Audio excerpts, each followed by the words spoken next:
Pourquoi un béret pour les Français comme symbole?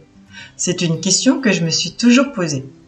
Bonjour, bienvenue sur Français Easy. Aujourd'hui, un tout nouveau podcast pour s'interroger sur le béret comme symbole français.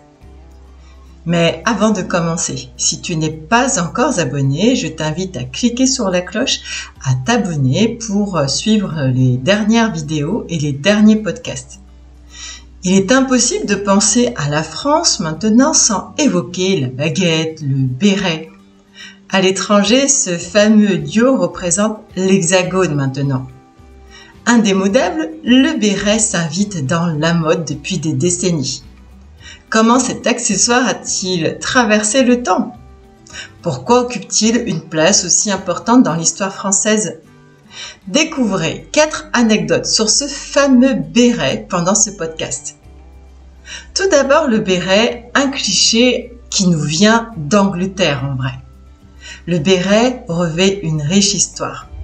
Néanmoins, l'association de ce chapeau à la France date du XIXe siècle. À cette époque, des commerçants d'oignons bretons faisaient leurs affaires en Angleterre. Ils faisaient des va-et-vient entre l'Angleterre et la France. Avec le succès du produit, les commerçants se multiplient.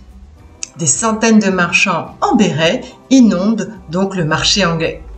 Les Britanniques en ont conclu que tous les Français portaient ce couvre-chef, portaient le béret. Une coiffe qui date de 2000 ans au moins. Pourtant, l'histoire du béret n'est pas récente. Son existence remonte à plus de 2000 ans.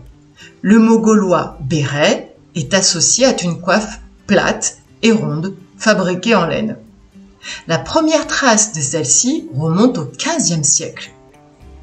Le chapeau était déjà porté par les Écossais, donc ce n'est pas nouveau, et les marins basques. Napoléon III attribua son origine au Pays basque lors de son voyage à Biarritz.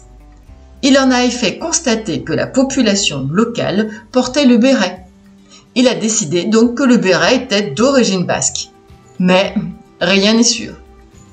Actuellement, le béret est moins présent dans le code vestimentaire français. Cependant, certaines communautés rurales continuent à le porter fièrement. Encore une autre histoire concernant le béret. Le béret, une tradition militaire?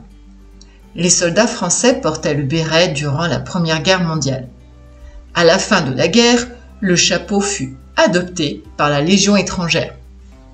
Oui, la Légion étrangère, où on pense que ce sont les militaires les plus forts, les plus farouches. Il devient alors par la suite un accessoire de mode que les civils portent dans les rues et que tu as dû voir aussi lors des défilés de mode. Lors de la Seconde Guerre mondiale, la résistance décide de l'adopter pour cette raison. Cela permet de passer inaperçu pendant l'occupation allemande. Les forces spéciales américaines adoptent également le chapeau après la guerre.